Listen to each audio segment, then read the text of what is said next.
자, 무형자산입니다. 이해갔습니까? 무형자산. 앞부분에 요번에 7시에 재고자산에서 그래. 재고자산. 맞아. 오늘 재고자산이에요. 저녁에. 자, 보겠습니다. 무형자산입니다. 이해갔습니까? 무형자산은 여러분들 안 보이는 자산이야. 여기 보시면 영업권 나왔죠? 요 영업권을 여기 밑줄 그으세요. 요게 권리금이에요. 권리금 아시죠? 됐어요? 여러분들 권리금 놀랬어. 제가 요 앞에 원래는 제가 강남 더 좋은에 14년에 있었어. 10번 출구에 있었어 내가. 거기에 있었는데 그 앞에 무슨 고고장. 고고장을 여러분들한테 뭐라 그러지? 어? 나이트. 요즘 젊은 친구들 뭐라 그러지? 클럽이라고 하지? 클럽 앞에 포장마차가 있었어. 내가 그 포장마차를 내가 6년을 먹었어 거기서. 왜? 내가 점심시간 저녁시간이 없었어. 하루에 13시간 수업했으니까. 아침 9시부터 10시까지 수업하려면 점심시간이 없어. 저녁시간도 없고 그다음 김밥이랑 거기서 먹는데 6년이나 7년째 가는데 딱 그 사람이 그러는 거야. 아유 교수님 왜요? 그랬지. 이제 내일부터 얼굴 바뀌어요. 누가 나오시나? 만화님이 나오시나? 그랬더니 권리금 주고 팔았어요. 아니 포장마차도 권리금 주고 팔더라고. 나 그거 보고 놀랬다는 거야. 원래 어떻게 포장마차가? 그랬더니 해요. 그 앞에 그 클럽 앞에서 전기를 따서 거기다 얼마씩 주나 봐. 그리고 나서 이제 거기 뭐 나온 사람들 뭐 우동도 먹고 막 그러나 봐. 근데 거기에도 권리금이 있나 봐. 대단한 거야. 원래 권리금은 이거예요. 우리 와이프가 미용실을 하고 있거든요. 미용실을 우리 와이프가 했던 거를 미용실 들어오잖아. 그럼 권리금을 받는 거야. 원래 미용실 때 만약에 다른 샐러드집이 들어왔어. 샐러드집이 왔어. 그럼 권리금은 없는 거야. 원래가 똑같은 업종일 때가 권리금이 있는 거야. 원래가. 근데 그 포장마차니까 똑같은 업종이네. 근데 포장마차도 받을 줄 몰랐다 이거야 나는. 솔직히 말씀드려서. 저도 포장마차 했었거든요. 9개월 동안. 제가 포장마차에서 외상 준 사람이야. 그 지나가다가 술 한잔 먹고 돈 없대. 어떻게? 외상 줘야지. 그 또 와. 어저께 거 줘. 오늘 것도 외상. 그런 경우도 많았어. 그리고 나는 또 내가 술을 좋아해서 내가 거의 반은 내가 먹었어. 근데 여러분들 지금 오뎅 우동 있잖아. 우동. 여러분들 내가 옛날에 팔 때 2,500원 주고 팔았거든. 한 그릇에. 옛날에 IMF 시대 때야. 97년도 96년도니까. 근데 그때 2,500원이 그 우동 값이 원가가 160원이었어. 면이 160원이야. 그 면 이렇게 밀봉된 거 있죠? 그게 160원이었어 그때가. 그래서 이렇게 한번 절였다가 하고 그 다음에 오뎅을 2개를 더 얹어주는 거야. 그것도 2개 얹어줄 때 내가 얘기했나 오뎅?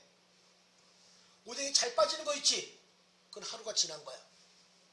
내가 잘 알아 그걸. 나도 그걸 팔았으니까. 그러니까 오뎅이 잘 안 빠지는 거 있죠? 그걸 먹어야 돼. 쑥쑥 잘 빠지더라. 하루 이틀 지난 거야. 그건 냉장실에 있던 거야. 그리고 위에 있는 그 개껍데기 쳐다보지도 마. 그건 다 거짓말이야. 다 양념은 다 돼서 들어오는 거야. 아셨죠? 오뎅은 잘 안 빠지는 걸 먹어. 순대 있죠? 순대. 내가 옛날에 4,000원치 샀으면 3만원치 팔았어.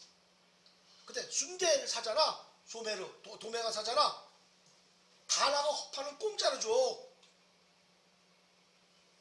간하고 허파는 가져간 만큼 가져가.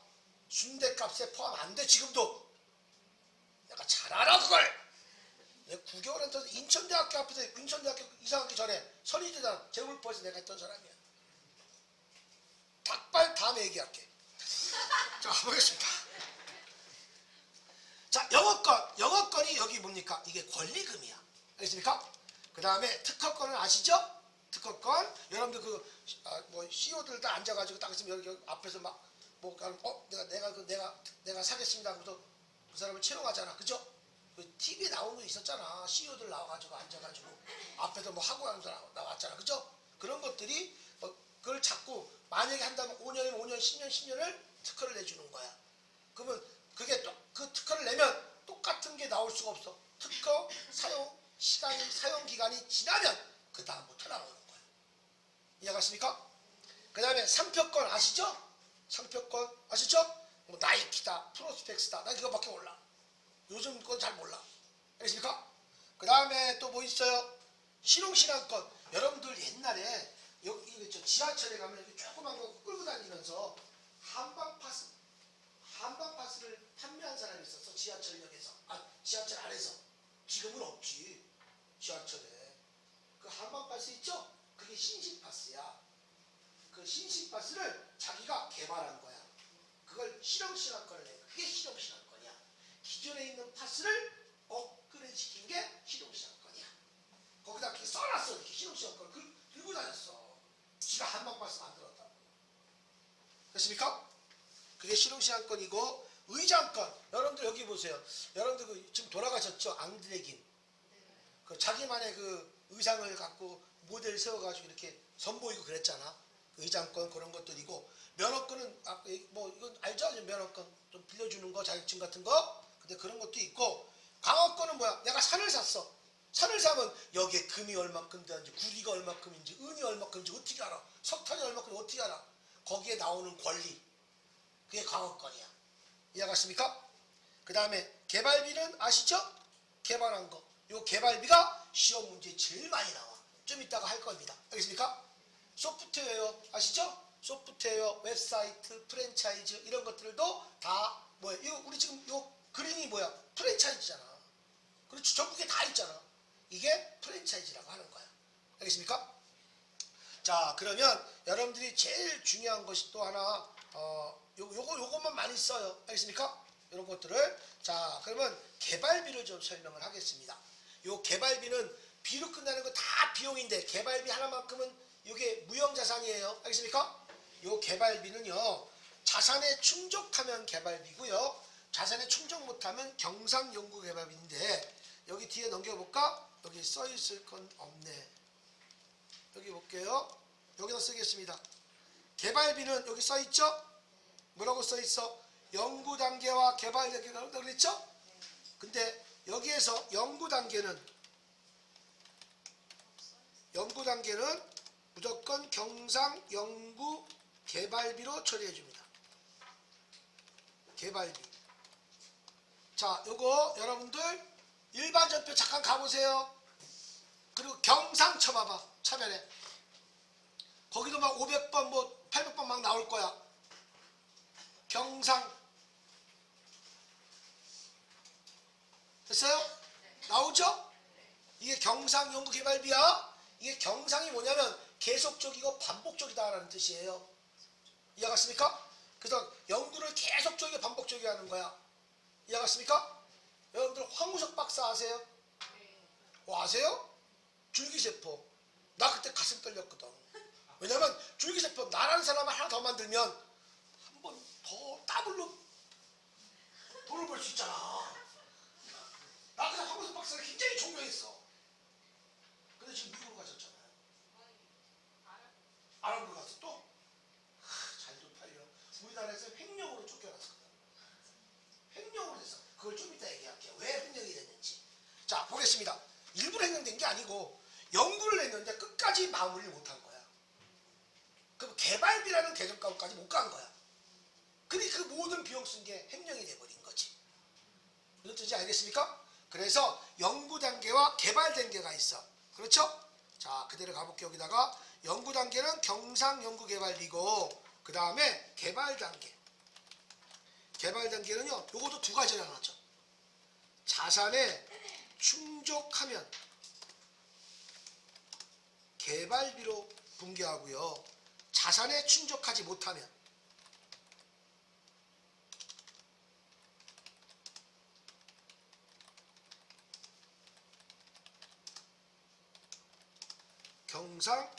경상연구개발비로 처리한다.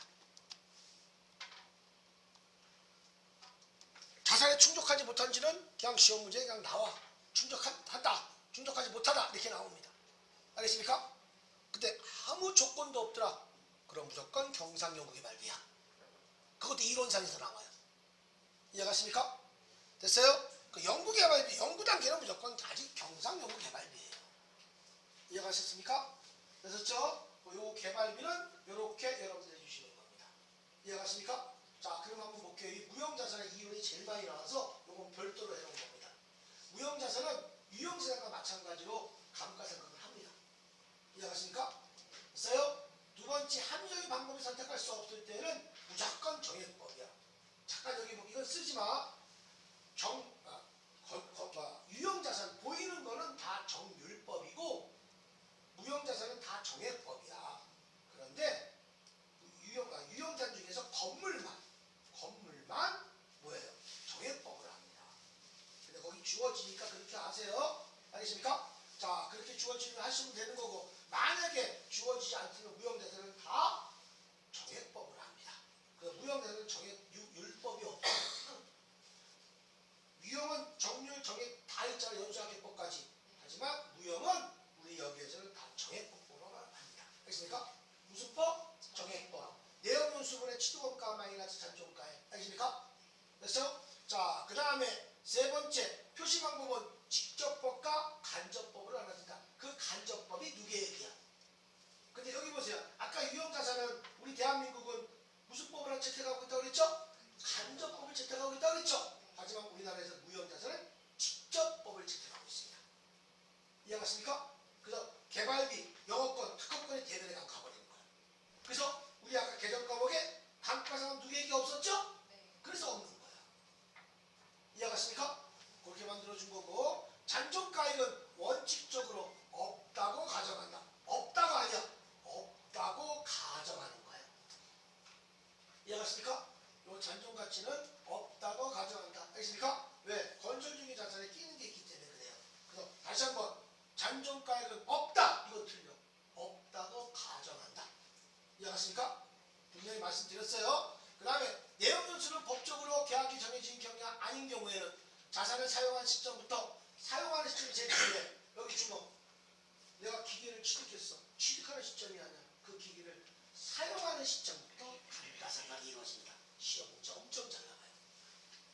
내가 건물을 취득하는 시점이 아니야. 건물을 취득해서 1년 있다가 그때부터 취득이 되고 1년 이후부터 감가상각을 하는 거야. 그러니까 취득하는 시점이 아니야. 사용하는 시점부터 가치가 감소되는 거야. 이해갔습니까? 사용 가능한 시점부터 몇 년을 초과하지 못한다? 20년. 그렇죠. 20년을 초과하지 못한다. 오케이? 그 다음에 개발비는 얘기했었죠? 개발비는 연구 단계와 개발 단계로 나눠진다는 얘기입니다. 오케이? 됐어 안 됐어요? 이렇게 가주시는 겁니다. 이게 무형자산의 이론입니다. 이해갔습니까? 됐어요? 요거 꼭 알아놓으시기 바랍니다. 됐어요? 자, 그래서 보시면 되겠고, 한번 요거 읽어보겠습니다. 한림대학교에 신제품 개발을 위하여 의뢰하고 대가로 얼마? 2천만원 당사 보통 개입에 이체했대요. 개발 의뢰하고 자산 처리하라고 그랬죠? 아유, 자산 처리하라 그러면 그냥 개발비야, 그냥. 이해갔습니까? 뭐라고? 개발비.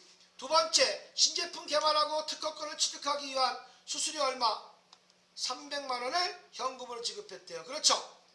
자, 특허권을 취득하기 위해서 수수료 나왔어. 그죠? 만약에 이게 안 나왔어도 답은 특허권이야. 왜 그런지 아세요? 아시는 분?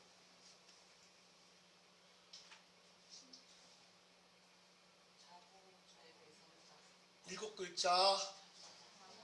예, 자본화 대상 자산이기 때문에 이게 안 나와도, 자산을 처리하시는 말이 안 나와도 특허권은 무형자산이잖아. 자본화 대상 자산을 매입하고 구입할 때 들어가는 비용은 다 포함시킨다고 그랬죠? 그러니 당연히 특허권이죠.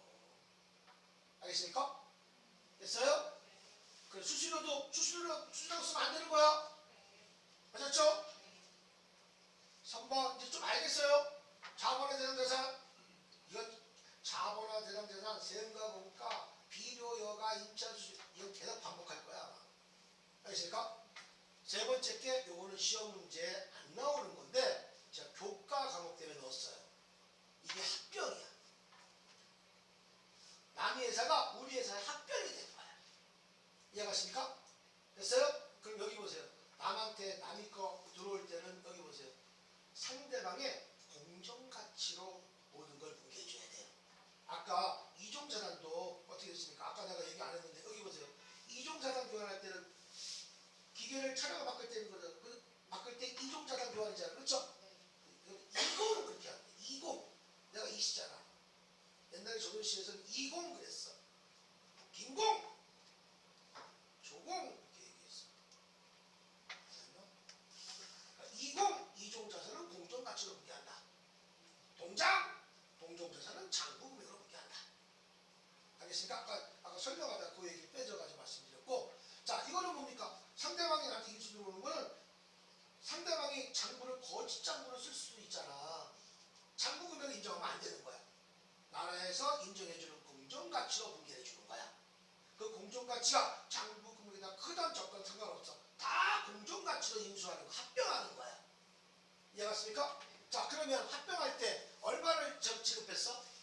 2억을 인수하면서 2억을 했는데 토지 장부 금액이 얼마고 나왔지, 그치? 장부 금액은 필요 있어 없어? 1,700을 인정해 주는 거야. 알았어요. 1억 7천. 기계장치는 2천만 원을 해주는 거야. 장부 금액이 커도. 이해갔습니까? 그러면 나 얼마만 주면 인수하는 건데 얼마 줬어? 내가 2억 줬잖아. 얼마 줬어? 근데 얼마 실질 따져보니까 얼마 나온 거야? 그럼 내가 1,000만 원을 더 줬네? 그게 영업권이야. 그게 영업권. 권리금을 준 거랑 마찬가지야.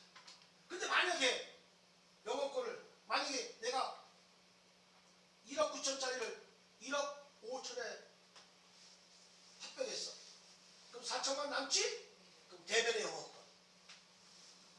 이렇게 되는 거야. 그래서 내가 여기 요거 두 개 있지?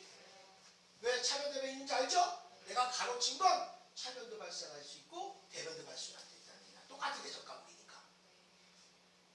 그 영업권이 차변에 가면 아 내가 그 회사를 권리금을 더 준 거야. 근데 영업권이 대변에 갔어? 저 회사를 싸게 매입한 거야. 그렇게 생각하시면 됩니다. 됐습니까? 됐나요? 자 이렇게 해서 해주시는 거고, 자 그 다음에 여기 보시면 기타 비유동자산 이거 딱 두 개만 하면 됩니다. 임차 보증금 요거 안 합니다.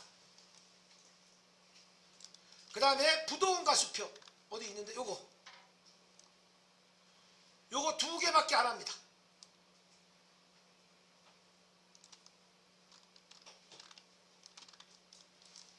됐어요? 임차 보증금은 뭐예요? 제가 여기다 한번 좀 쓸까? 한번 제가 요거 집세를 지급하면 뭐죠? 이건 임차료예요. 집세를 받으면 네, 임대료예요. 요건 수익이에요. 요거는 비용입니다. 근데 보증금을 지급하면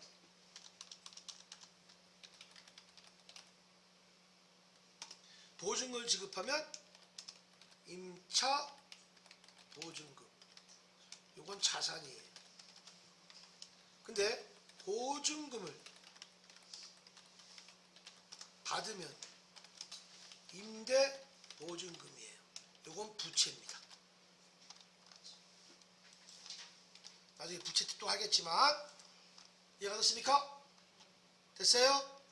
자 그래서 이렇게 좀 알고 계세요. 집세를 지급하고 받으면 임차료 임대료예요. 하지만 보증금을 지급하는 건 임차 보증금이에요. 보증금을 내가 받으면 임대 보증금이에요. 그럼 여기 보세요. 임대 보증금 내 거야?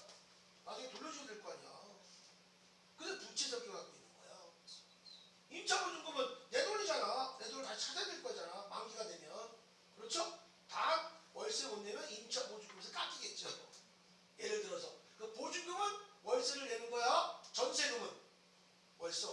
집세 없죠. 보증금은 월세하고 연결되어 있지만 전세금은 월세가 없죠. 뭔지 알겠습니까? 됐어요? 이렇게 가시는 겁니다. 자, 그 다음에 요거만 하시면 다른 거 할 필요 없어. 오케이? 자, 부도된 건 뭐야? 요거는 보세요. 부도된 걸 여기 보세요. 내가 이 친구한테 외상으로 매출한 게 있어. 내가 어음 받은 게 있어. 부도가 됐잖아. 그게 부도음과 수표야. 이해갔습니까? 참고로 요거 하나만. 부도음과 수표는 자본화 대상자처럼 부도가 되잖아. 그 부도가 되면 어떻게 돼? 법정 소송비 들어가죠? 또 6개월, 7개월, 1년 지나가면 이자가 또 발생되겠죠? 모든 비용 부도음과 수표를 묻게 합니다. 소송 비용까지 다. 부도음과 수표 하나만큼은 법정 소송비가 됐던 이자가 됐던 뭐 계약금이고 뭐고 다 모든 걸 다 부도음과 수표로 묻게 해줍니다. 자본화 대상자처럼 같이 부도음과 수표는 그렇게 나가시면 돼요. 모든 비용 부도음과 수표를 해주는 거예요. 그 문제가 나와 있습니다. 제가 오늘 여기까지 할 거니까 보세요. 자, 임차보증금 보겠습니다. 사무실에 임차하여 보증금 3억 원을 현금으로 지급했대요. 그래서 차변에 임차보증금 3억, 대변에 현금 3억이라고 되는 거예요. 이해갔습니까? 네. 이제 어려운 거 아니죠? 차변대변 나눠주는 거. 그런데 두 번째 거 보세요. 요거 수표, 부도음과 수표인데 어느 회사는 부도음과 수표라고 하고 어느 회사는 부도음, 부도수표를 별도로 하는 경우도 있습니다. 근데 우리 시험 볼 때는 다 부도음과 수표를 같이 합니다. 이해갔습니까? 자, 여러분도 한번 부도 쳐봐봐, 차변에. 같이 나오죠? 부도음과 수표라고. 그렇죠? 여기 우리 K랩은 같이 나옵니다. 자, 그래서 소유 중인 아부기업의 거래에서 어음 1,000만 원이 부도 발생이 됐대요. 그렇죠? 그러면 우리가 어음이 부도가 된 거죠? 그러면 받았던 어음이죠? 여기 보면 지급어음은 부도가 아니죠. 내가 받았던 게 부도가 되는 거지. 내가 지급한 건 내가 잘못한 건데. 그러니까 부도음은 받을 어음밖에 될 수밖에 없는 거야. 그래서 받을 어음은 대변에 가고, 만약에 받을 어음을 현금 받았으면 차변에 현금, 대변에 받을 어음이잖아. 근데 부도 처리가 됐잖아. 돈 못 받고. 그래서 차변에 부도음과 수표, 대변에 받을 어음. 이렇게 분개했습니다. 그런데 1번, 2번, 3번 연결되어 있는 거야. 2번 보니까 어떻게 돼? 청구를 위해서 50만 원을 들여서 법정 소송비를 송부했대요. 그렇죠? 소송비용 냈잖아. 그것도 부도음과 수표로 묻게 해주는 거야. 수수료 비용이 아니야. 수수료 냈어도 부도음과 수표야. 야, 이런 걸 잘해야 돼. 그 수수료 비용은 제가 따로 가르쳐줘. 계좌이체, 수표나 용지 대금, 인터넷 뱅킹 같은 거, 추심 수수료. 알겠습니까? 이런 것만이야. 또 하나 뭐 있는지 아세요? 세무사 기장료라고 들어보셨나? 우리 회사 거를 세무사 기장료 내잖아. 기장료 내고 맡기잖아. 그게 세무사 기장료. 법무사 수수료 같은 거. 그 다음에 여러분들 우리 회사 세컴이 와가지고 매달 가져가는 돈이 있죠? 그게 수수료 비용이야. 그 세컴 매달 수수료 내는 거 있잖아. 아니면 뭐 요즘에 복사기 안 사잖아. 렌탈 쓰잖아. 그죠? 그거 뭐 하겠습니까? 고장나면 고치는 걸 더 들어. 그래 안 그래? 그 복사기 대여하는 게 많단 말이야. 빌려오는 게 많단 말이야. 매달 돈 주는 게 낫다는 거야. 왜? 수입이 고장나면 지가 알아서 다 할 거니까. 그런 것들이 다 수수료 비용이야. 그런 것만. 이해갔습니까? 자, 그래서 보시면 여기까지 됐어요. 됐나? 자, 그래서 1번, 2번이 됐는데 최종적으로 파산 처리가 됐대. 대손 처리가 됐대. 그래서 대손 가기 전에 먼저 부도가 먼저 발생이 되고 그 다음에 대손이 가는 거구나. 순서가 그렇게 되는 거죠. 그렇죠? 근데 여기 요거는 수표나 어음만이 그렇게 되는 거야. 나머지 내가 파산된 건 어떻게 돼? 부도가 어디 속에 파산, 그냥 바로 대손 가는 거지. 근데 수표나 어음이 부도가 될 때만 부도음과 수표야. 이해가십니까? 그 사람이 죽었어. 사망했어. 아니 형집행당했어. 예? 그러면 그건 그냥 바로 대손 처리지. 부도음과 수표를 갖다가 대손 처리하는 게 아니야. 그거는. 이건 수표나 어음만이 부도 갖다가 대손 처리하는 거야. 이해가십니까? 근데 그 부도도 나중에 배워요. 여기 보세요. 재무에서 배워. 6개월이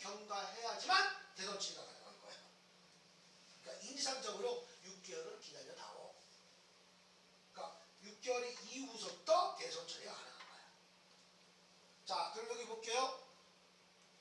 요거 부동과 수표가 차변에 있었죠? 대선 처리한 거죠?